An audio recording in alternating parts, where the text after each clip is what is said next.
Dahulu kala, di lembah waktu yang tiada berujung, seorang asura perkasa bernama Banasura, pemuja setia Dewa Siwa, mengukir takdirnya sendiri. Namun keangkuhan yang membalut jiwanya, mendorongnya menantang Basudewa Krishna, sang pelindung semesta. Inilah pula kisah putri jelita yang hatinya terpaut pada pangeran, pujaan hati yang dia temukan dalam mimpinya. Dan Dewa Siwa, terikat oleh janji agung yang telah beliau berikan, berdiri gagah di medan perang, berhadapan langsung dengan Basudewa Krishna itu sendiri.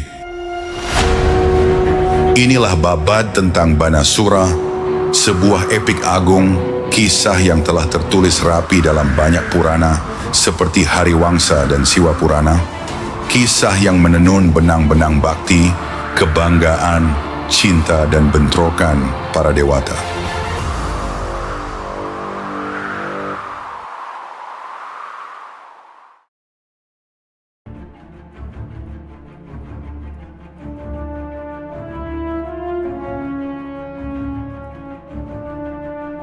Di sebuah jagat raya yang membentang luas, bertahtalah sebuah kerajaan bernama Shonitapura.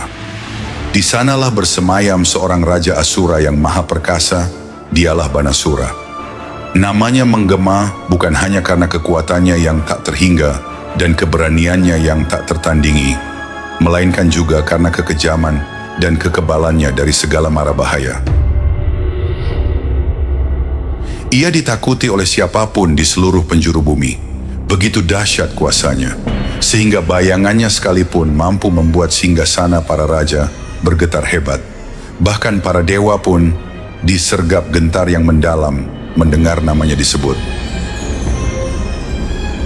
Kerajaan Banasura begitu luas, pengaruhnya begitu merajalela, tak seorang pun berani menantang keagungannya. Satu pandangan pada Banasura sudah cukup untuk mengukur kedigdayaan tiada tara yang dimilikinya. Tubuhnya menjulang tinggi, sorot matanya menembus jiwa, dan sikapnya yang senantiasa siaga berperang, tak menyisakan ragu sedikit pun akan kekuatannya.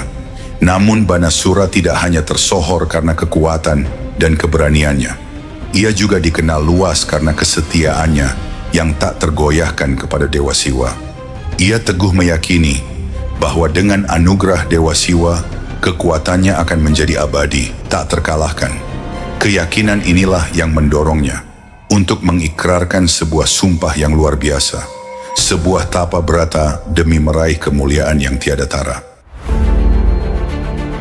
Bertekad untuk memenuhi hasratnya dan meraih anugerah dari Dewa Siwa, Banasura memulai tapa brata yang sangat berat, berlangsung selama 12 tahun lamanya. Jauh di dalam hutan belantara yang gelap, di tengah kondisi yang keras dan tak bersahabat, ia membenamkan diri dalam pengabdian diri yang luar biasa. Siang dan malam ia bermeditasi, memusatkan pikirannya hanya pada Dewa Siwa, meninggalkan segala bentuk makanan dan minuman. Hanya satu tujuan yang membara di matanya, untuk menyenangkan Sang Mahadewa.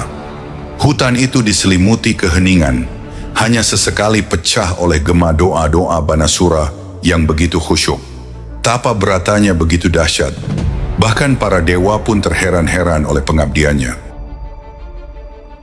Waktu terus berlalu, namun kesetiaan dan laku tapa Banasura tetap tak tergoyahkan. Semangat dalam tapanya menciptakan energi yang menyebar ke seluruh jagat raya, seolah bumi, langit, dan semesta itu sendiri bergetar menyambut pengabdiannya yang mendalam. Begitu dalam dan tulusnya tapa brata Banasura, hingga akhirnya Dewa Siwa berkenan kepadanya. Ketika Dewa Siwa menampakkan diri di hadapannya, cahaya ilahi menerangi sekeliling, dan sang dewa memberkahi Banasura dengan janji sebuah anugerah. Banasura memohon bukan satu, melainkan dua anugerah dari Dewa Siwa. Pertama, ia menginginkan kekuatan 1000 tangan, dengan setiap tangan memiliki kekuatan 1000 gajah. Kedua, ia meminta Dewa Siwa untuk berjanji bahwa kapanpun ia menghadapi bahaya, sang dewa sendiri akan datang membantunya. Dewa Siwa yang terharu oleh pengabdian Banasura mengabulkan kedua permintaannya. Pada saat itu juga, Banasura mengalami perubahan yang luar biasa. Dari bahunya, 1000 lengan mencuat, masing-masing dipenuhi kekuatan yang tiada tara, menjadikannya nyaris tak terkalahkan. Kekuatannya kini melampaui batas biasa. Dengan anugerah ini, Banasura menjadi penguasa kekuatan tanpa batas. Kekejaman dan dominasinya mengambil wujud yang lebih menakutkan saat ia menggunakan kekuatan barunya untuk memaksakan kehendak atas raja-raja, para dewa, dan seluruh alam semesta. Namun di balik keperkasaan dan tirani Banasura, tersimpan sebuah sisi lain yang lembut, sebuah sisi yang hanya terungkap pada putri semata wayangnya, Usha.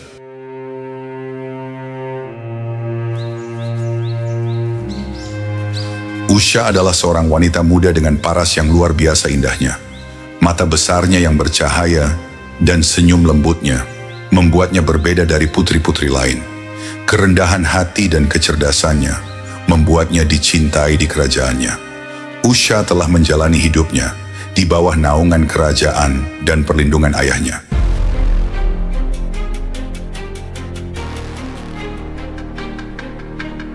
Namun suatu hari, takdir berkehendak lain. Sesuatu terjadi yang mengubah segalanya. Suatu malam, saat ia terlelap dalam tidurnya, Usha bermimpi tentang seorang pemuda yang sangat tampan. Ia bersinar dan agung, seolah-olah ia adalah penjelmaan seorang dewa. Gambaran pemuda itu meninggalkan kesan yang begitu mendalam di hati Usha, hingga hatinya terpikat, jiwanya tak dapat ia pungkiri. Ketika pagi tiba, hati Usha gelisah. Ia merasa resah, terus-menerus memikirkan pemuda yang dilihatnya dalam mimpinya. Ia tidak mengerti siapa pemuda itu, atau mengapa ia meninggalkan kesan yang begitu mendalam padanya. Namun satu hal yang pasti, Usha kini sangat tertarik padanya. Tak bisa melupakan bayangan pria dari mimpinya. Usha menjadi semakin gundah, memikirkannya setiap saat. Melihat kegelisahannya, sahabat karibnya, Citralekha, bertanya apa gerangan yang terjadi. Citralekha bukan hanya sahabat terdekat Usha, tetapi juga seorang seniman terampil, yang hasil karyanya seolah-olah hidup. Ketika Usha menceritakan mimpinya kepada Citralekha, Citralekha memutuskan untuk menggunakan bakat seninya untuk membantu sahabatnya. Ia meminta Usha untuk menggambarkan pemuda yang dilihatnya dalam mimpinya. Perlahan dan hati-hati, Usha menggambarkan setiap detail penampilannya. Mata bersinar, wajah tampan, dan pembawaannya yang agung. Dengan kemahirannya, Citralekha melukis banyak rupa dan mempersembahkannya kepada Usha, menampilkan pemuda-pemuda dari garis keturunan Wangsa Yadawa.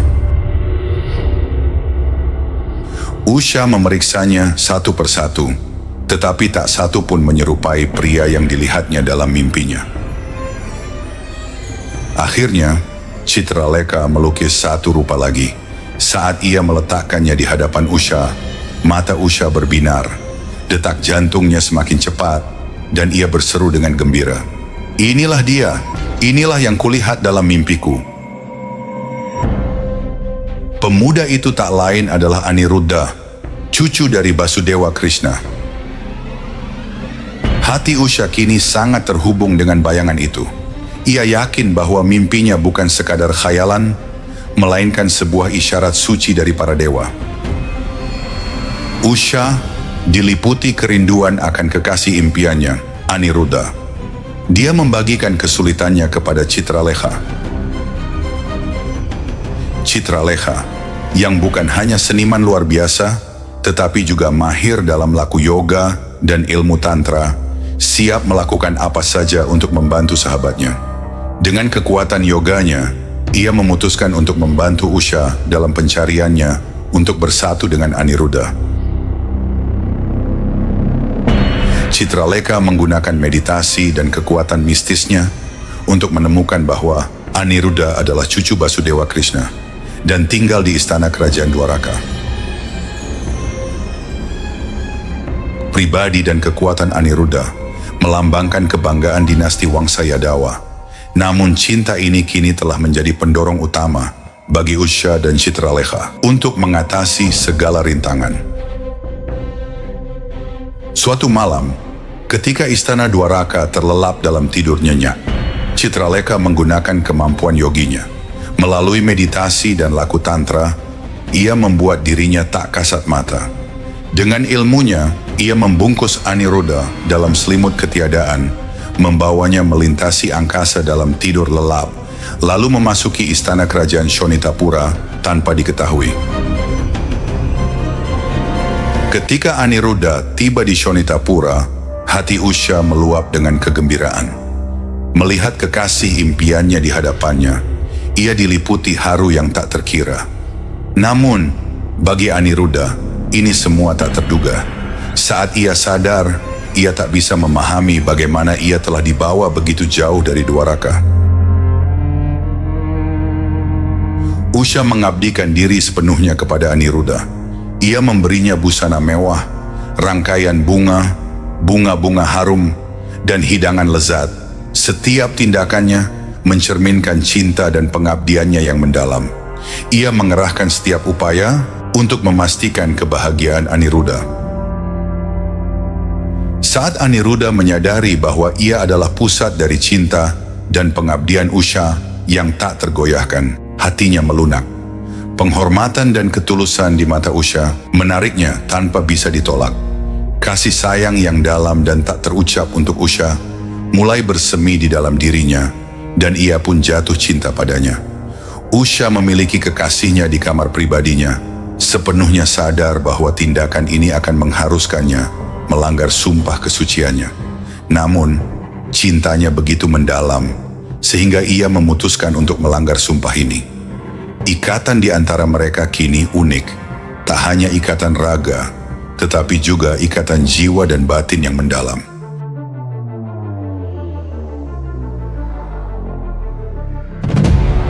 Banasura, Raja Perkasa Shonitapura, yang memerintah dengan kekuatan tak tertandingi dan kerajaan yang luas, tidaklah buta akan tindakan putrinya Usha.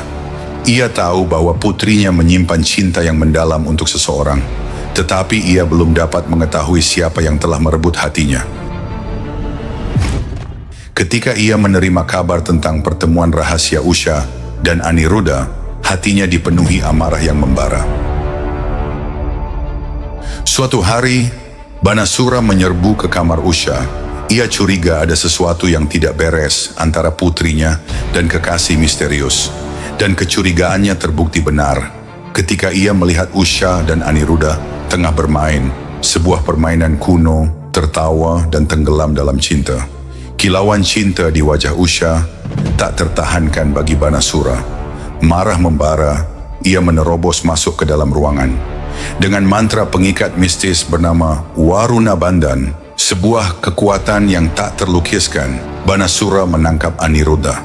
Mantra ini begitu dahsyat sehingga membuat kekuatan Aniruddha tak berdaya. Ia tak bisa bergerak seinci pun dan ditawan oleh Banasura. Menyaksikan ini, mata Usha berurai air mata. Hatinya hancur berkeping-keping. Dunia seolah runtuh di hadapan matanya. Ia menyadari bahwa cinta murninya kini telah mencapai titik bahaya. Pikiran Usha dipenuhi dengan duka yang mendalam. Ia bertanya-tanya, apakah ini adalah akhir dari cintanya? Akankah kekasihnya Aniruddha bisa bebas kembali? Banasura menahan Aniruddha sebagai tawanan selama sebulan, merencanakan untuk menggunakan kekuatannya yang luar biasa untuk menghancurkannya. Ketika kabar penawanan Aniruddha mencapai Resi Narada, pertapa bijak yang menjadi utusan antara dewa dan manusia, ia memutuskan untuk bertindak cepat. Setelah mendengar insiden tersebut, Narada Muni segera berangkat ke Dwaraka. Lalu ia memberitahu Basudewa Krishna dan para Yadawa bahwa Aniruddha telah dipenjara di Shonitapura. Maka, inilah bagian pertama dari kisah epik Banasura. Kami akan segera kembali dengan bagian selanjutnya, di mana kita akan menjelajahi bagaimana pasukan Basudewa Krishna maju untuk menyelamatkan Aniruddha, menyulut perang besar melawan kekuatan dahsyat Banasura, dan bagaimana Dewa Siwa sendiri akan memasuki medan perang untuk melindungi pemuja setianya dalam sebuah pertempuran yang akan mengguncang 3 alam. Terima kasih telah bergabung bersama kami dalam babat agung ini. Tetaplah bersama kami untuk kelanjutan kisah legendaris ini.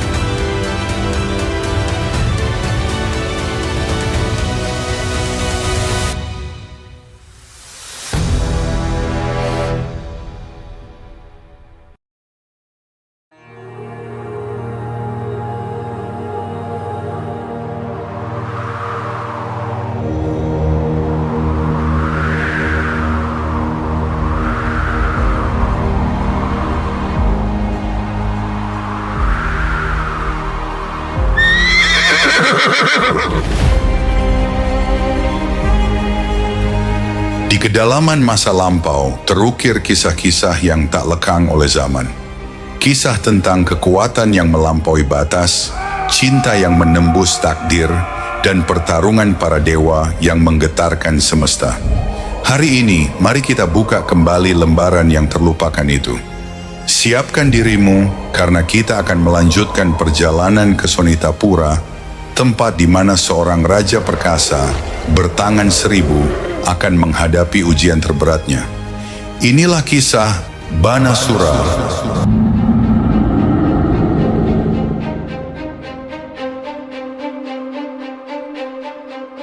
Di bagian pertama kisah Banasura, telah kita ketahui bersama bagaimana ia melakoni tapa berat nan panjang selama 12 tahun. Berkat ketekunannya, Dewa Siwa, Sang Mahadewa, berkenan menganugerahinya 1000 lengan perkasa dan janji perlindungan abadi. Takdir lantas mempertemukan Usha, putri Banasura, dengan Aniruddha, cucu Basudewa Krishna. Benih-benih cinta tumbuh di antara keduanya. Namun asmara suci itu terancam hancur kala Banasura murka, menculik Aniruddha dan memenjarakannya dalam bentengnya yang tak tertembus. Kini, saksikanlah apa yang terjadi selanjutnya.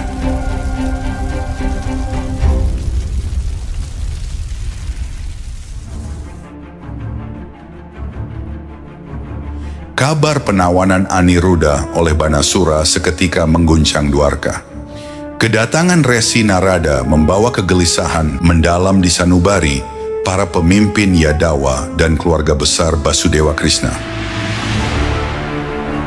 Aniruddha, cucu kesayangan Krishna dan ksatria pilihan dari klan Vrishni, kini terenggut dari pelukan mereka. Ini bukan sekadar persoalan asmara pribadi, melainkan telah menjadi noda pada harga diri dan kehormatan kerajaan sebesar Dwaraka. Di bawah panji Basudewa Krishna, bala tentara Narayani Sena bergerak maju menuju kerajaan Banasura, Shonitapura, dengan kekuatan yang tak terlukiskan. Mereka mengepung benteng Banasura dengan 12 aksyauhini, pasukan Narayani Sena. Sebuah lautan prajurit yang tak terhingga jumlahnya. Pertempuran ini ditakdirkan menjadi sebuah kehancuran, menguji keberanian setiap prajurit Narayani. Pasukan Yadawa mengepung benteng Banasura, menyegel setiap jengkal kerajaan dari segala penjuru. Kekaisaran Banasura yang selama ini dianggap tak tertembus, kini bagai seekor naga yang terjerat jaring. Akan tetapi Banasura, seorang raja maha perkasa dan pemuja setia Dewa Siwa, melancarkan serangan balik yang begitu mengerikan. Ia mengumpulkan laskar Asura dan menghantam pasukan Yadawa dengan gempuran dahsyat. Dengan kekuatan 1000 lengan yang diberkahi oleh Dewa Siwa, setiap tangannya bagai memiliki tenaga 1000 gajah, menjadikan Banasura bak badai yang tak dapat dihentikan. Kekuatan Banasura yang luar biasa, kekuatan maya, dan dengan siasat perangnya, mulai menguras tenaga pasukan Narayani Sena. Medan laga berubah menjadi hamparan kekacauan dan malapetaka, di mana garis tipis antara hidup dan mati semakin buram di setiap detik yang berlalu. Kala gema kekalahan mulai membayangi, dan medan laga diselimuti keputusasaan, Basudewa Krishna memutuskan untuk turun tangan secara pribadi, mengakhiri kekacauan yang semakin membesar ini. Basudewa Krishna melangkah ke medan perang, menggenggam busur sarangha di tangannya. Kilauan ilahi dan kehadirannya yang memukau membuat pasukan Banasura gemetar, namun Banasura yang diperkuat oleh keberanian baja dan restu Dewa Siwa menolak untuk bersimpuh di hadapan Basudewa Krishna. Palagan pertempuran kian memanas. Basudewa Krishna mulai mengincar 1000 lengan Banasura dengan panah-panahnya. Setiap hantaman dari senjata suci Basudewa Krishna secara perlahan mengikis kekuatan dahsyat Banasura. Banasura membalas dengan segenap daya dan upaya, namun kemahiran dan strategi Basudewa Krishna yang tiada bandingnya terbukti tak dapat diatasi. Menggunakan 1000 lengannya, Banasura menghujani Basudewa Krishna dengan berbagai senjata secara bersamaan. Namun kelincahan dan kecepatan Basudewa Krishna memungkinkannya menangkis setiap serangan dengan ringan. Setiap pukulan dari Basudewa Krishna membawa kekuatan dan ketepatan yang tak tertandingi, membuatnya nyaris mustahil bagi ksatria manapun untuk melawannya. Banasura mulai menyadari bahwa kekuatannya memudar di hadapan kemampuan Basudewa Krishna. Sebuah kesadaran pahit merayapi hatinya yang selama ini diselimuti kesombongan. Tiap upaya untuk melawan Krishna hanyalah memperlihatkan betapa rapuh kekuasaannya. Ketika puncak pertempuran tersingkap, saat pertarungan antara Banasura dan Basudewa Krishna mencapai puncaknya, sebuah peristiwa tak terduga dan luar biasa terjadi. Gaung mendalam menggema di seluruh medan laga, dan kemudian Dewa Siwa menampakkan diri dengan banteng kesayangannya, Nandi. Kedatangannya seolah membekukan seluruh medan perang dalam kekaguman saat energi ilahi dan aura agung yang menyertainya menyebar ke seluruh penjuru bumi. Munculnya Dewa Siwa menghadirkan tantangan baru bagi pasukan Yadawa. Basudewa Krishna yang telah lama mengetahui pengabdian Banasura yang begitu mendalam kepada Dewa Siwa melangkah maju di tengah hiruk pikuk pertempuran untuk berbicara kepadanya dengan nada tenang dan penuh hormat. Basudewa Krishna memohon kepada Dewa Siwa, "Dewa Siwa, Engkau adalah teladan tertinggi bagi kami semua. Namun aku, Basudewa Krishna, dengan segala kerendahan hati memohon, sudilah kiranya Engkau tidak campur tangan dalam pertempuran ini. Ini hanyalah urusan antara Banasura denganku semata." Namun Dewa Siwa membuka mata ketiganya, berucap dengan sikap yang tenang namun penuh wibawa, "Krishna, Engkau tahu benar bahwa aku telah menganugerahi Banasura 2 berkah. Yang pertama adalah dia akan memiliki kekuatan 1000 lengan, setara dengan jutaan gajah. Yang kedua adalah, kapanpun dia berada dalam bahaya, aku akan datang membantunya. Janji ini abadi, dan selama dia dalam kesulitan, aku terikat untuk melindunginya." Kata-kata Dewa Siwa membungkam seisi medan perang. Basudewa Krishna menatap Dewa Siwa dengan tenang, lalu menundukkan kepala sebagai tanda penghormatan, menyadari bahwa Dewa Siwa terikat oleh janjinya kepada Banasura. Dengan kehadiran Dewa Siwa di medan laga, Basudewa Krishna menerima keniscayaan keterlibatannya. Jelaslah kini bahwa pertempuran akan menyebabkan kehancuran yang lebih besar. Ketegangan di medan perang semakin memuncak. Sebuah pertempuran ilahi antara Basudewa Krishna dan Dewa Siwa kini tak terhindarkan. Keduanya diberkahi dengan kekuatan yang tak terbatas dan senjata-senjata surgawi. Panggung telah disiapkan untuk sebuah bentrokan yang akan menjadi legenda abadi dalam sejarah. Mula-mula, Basudewa Krishna melancarkan Brahmastra yang dia lepaskan dengan kekuatan yang tak terukur. Senjata ini berbenturan dengan Brahmastra milik Dewa Siwa. Tabrakan keduanya menciptakan gelombang energi yang luar biasa, menyebabkan badai dahsyat dan gemam yang memekakkan telinga menggelegar di seluruh medan perang. Pertempuran kini telah melampaui sekadar adu senjata. Ia telah menjadi tolak ukur kekuatan para dewa. Basudewa Krishna kemudian membalas setiap senjata Dewa Siwa satu persatu. Ketika Dewa Siwa memanggil Wayawastra, Basudewa Krishna membalas dengan Parwatastra yang diresapi dengan kekuatan gunung, sepenuhnya menetralkan senjata Dewa Siwa. Berikutnya, Dewa Siwa menyerang dengan Agniastra, kekuatan api yang membakar. Untuk menandinginya, Basudewa Krishna menggunakan Warunastra yang memadamkan nyala api dan menenangkan bara dahsyat di medan perang. Paling monumental terjadi ketika Basudewa Krishna melepaskan Narayanastra, senjata pusaka Dewa Wisnu, melawan Pasupatastra milik Dewa Siwa, yang dikenal sebagai senjata paling ampuh dari sang penghancur. Narayanastra menghadapi Pasupatastra dengan kekuatan yang tak tertandingi, dan tabrakan mereka terasa hingga ke alam surga. Kilatan petir dan gelombang energi memancar ke segala arah, membuat medan perang semakin mencekam dan mengerikan. Dalam pertempuran ini, senjata kedua dewa saling mengimbangi kekuatannya, menciptakan suasana mencekam yang belum pernah terjadi sebelumnya. Tak satu pun senjata yang mendominasi, karena Basudewa Krishna dan Dewa Siwa sama-sama mencurahkan kekuatan ilahi mereka ke dalam pertempuran. Momen ini menjadi babak luar biasa lainnya, di mana bentrokan surgawi senjata Basudewa Krishna dan Dewa Siwa bergema di langit dan bumi, mengguncang tatanan jagat raya itu sendiri. Pertempuran antara Dewa Siwa dan Basudewa Krishna telah menjadi begitu sengit dan dahsyat, sehingga terlihat jelas dari segala penjuru.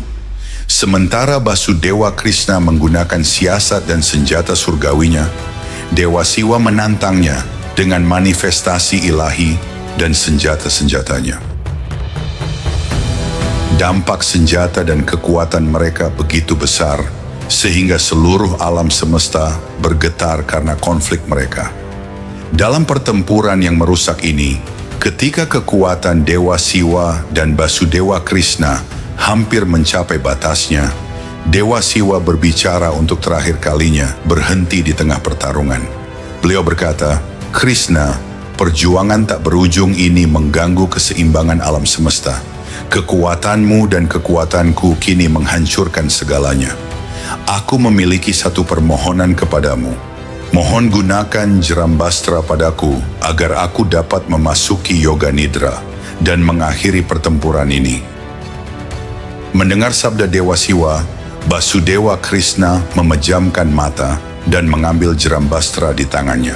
Senjata ini memiliki daya untuk menyerap energi makhluk apapun dan membawa mereka pada ketenangan. Basudewa Krishna mengarahkan senjata itu ke arah Dewa Siwa dan melepaskannya. Jerambastra menghantam Dewa Siwa, seketika menjadi tenang. Dewa Siwa memejamkan mata dan dengan damai memasuki Yoga Nidra. Ketenangan ilahinya membawa kedamaian untuk sementara di medan perang, meredam badai dan hiruk pikuk suara perang. Saat kedamaian itu meliputi medan laga, menyusul Yoga Nidra Dewa Siwa, Banasura menyadari bahwa pelindung terbesarnya, Dewa Siwa, kini sedang beristirahat. Menyaksikan ini, kemarahan dan kesombongan Banasura semakin membakar dirinya. Menunggangi kuda hitamnya, Banasura sekali lagi menantang Basudewa Krishna untuk bertarung. Kudanya melesat di angkasa saat ia maju menyerbu Basudewa Krishna, bertekad untuk membalas dendam dengan segenap kekuatannya. Basudewa Krishna menatap Banasura, lalu mengambil Sudarsana Cakra di tangannya. Sudarsana Cakra berputar di tangan Basudewa Krishna, dan saat dia melemparkannya ke arah Banasura, ia mulai memutuskan 1000 lengan Banasura satu persatu.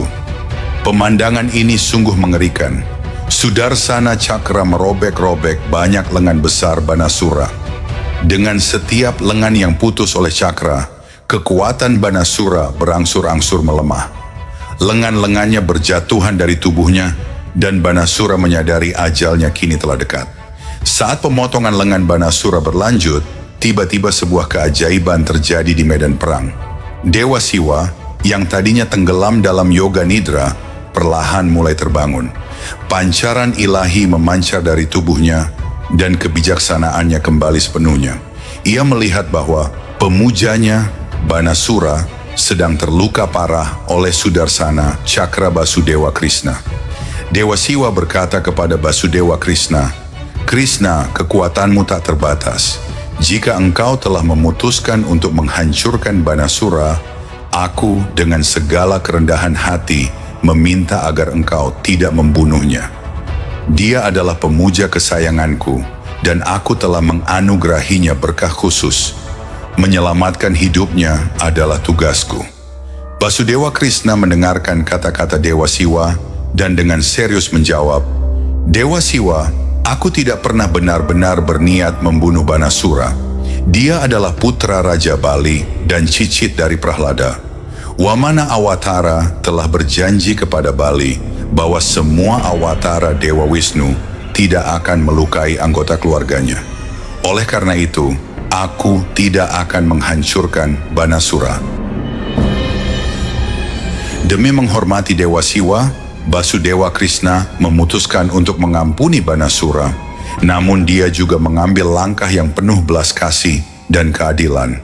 Basudewa Krishna berkata kepada Banasura, "Engkau terlalu sombong akan kekuatanmu yang luar biasa.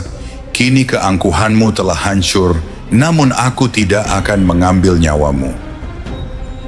Dengan berakhirnya pertempuran dan belas kasihan Basudewa Krishna, Banasura yang hidupnya telah diberi arah baru, kini memahami kesalahannya. Keangkuhan dan kesombongan yang menguasai batinnya telah luluh.